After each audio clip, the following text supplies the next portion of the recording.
করতে পারিনি, যে শব্দগুলো হয়তো বাবা মায়ের পরে আমরা করে দেওয়া হলো। অর্থাৎ তোমরা লজ্জা পাচ্ছ কিছু কথা শব্দ শুনে, কিন্তু লজ্জা পাওয়া নয়।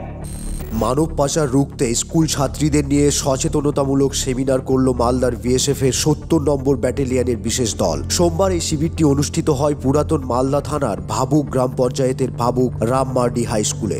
এদিন মানব পাচার নিয়ে এই সচেতনতামূলক শিবিরে বিএসএফ এর সঙ্গে দুটি স্বেচ্ছাসেবী সংস্থার কর্মকর্তারা উপস্থিত হয়েছিলেন। এই শিবিরে অষ্টম থেকে একাদশ শ্রেণীর ছাত্রীদের নিয়ে মূলত মানব পাচার সম্পর্কিত বিষয়ে নানান তথ্য তুলে ধরা হয়। উপস্থিত ছিলেন BSF officer Madan Kumar Singh, constable Bina Bagchi, বিদ্যালয়ের ভারপ্রাপ্ত প্রধান শিক্ষক। মানব পাচারের মধ্য দিয়ে মূলত নারী পাচারের কিছু ঘটনার কথাও উল্লেখ করা হয়। মানব পাচার প্রতিরোধ করতে কতটা সচেতন হওয়া উচিত সে ব্যাপারে উপস্থিত বিএসএফ কর্তারা পড়ুয়াদের সঙ্গে মতামত বিনিময় করেন। বিএসএফ এর ৭০ নম্বর ব্যাটালিয়নের এক অফিসার বিনা বাগচি বলে, আজকে মহাদীপুর বিএসএফ ক্যাম্প ৭০ ব্যাটালিয়ন বিএসএফ থেকে এই জন্য এসেছি। আজকে অ্যান্টি হিউম্যান ট্রাফিকিং ইউনিট নিয়ে আমরা কাজ করছি, যাতে আমাদের এই মালদা পুরো ডিস্ট্রিক্টে এই মানব পাচারটাকে আমরা রুখতে পারি। এবং তার সঙ্গে আমাদের সঙ্গে সঙ্গে বিভিন্ন এনজিও আমাদের একসঙ্গে হয়ে আমাদের সঙ্গে কাজ করছে এবং আমাদের দুজনের কোঅপারেটিভে এই কাজগুলো আমরা করতে পারছি। আমরা এরকম মানব পাচারের বিভিন্ন স্কুলে মানব পাচার নিয়ে আমরা প্রোগ্রামগুলো করে থাকছি এবং আজকে তোমাদের স্কুলে এসেছি ক্লাস 8 থেকে 11 পর্যন্ত। বিশেষ করে বাচ্চাদেরকে আমরা এই জিনিসগুলো নিয়ে বোঝানোর চেষ্টা করি, যাতে তোমরা নিজেরা এই জিনিসগুলো, এই মানব পাচারের থেকে নিজেদেরকে বাঁচাতে পারো বা নিজেদেরকে সুরক্ষিত রাখতে পারো।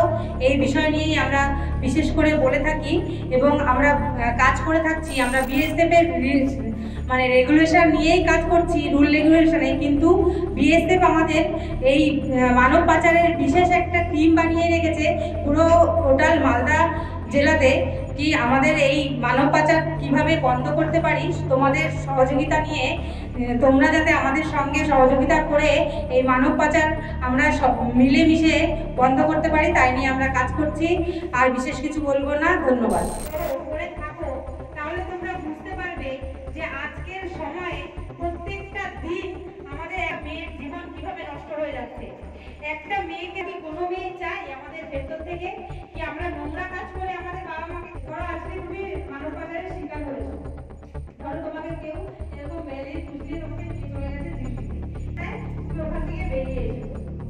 এটা একটু আগে স্যার বললে না, আমরা এটা ভাববো না যে আজকে আমাদের মানুষ 10টা মানুষ কেন বাড়ি চলে, ওই জায়গা থেকে যে ফিরে এসেছি সেই জায়গায় জানি আর কোনো মেয়ে না যায়।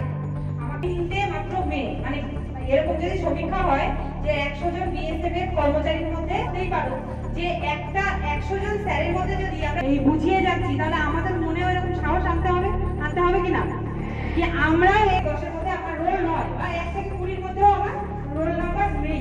ওই রাসায়নিক ইয়েটা আমি কিভাবে সলভ করবো বা কিভাবে আমি ইংলিশে ব্যুরো রিপোর্ট, বিশ্ব টাইমস।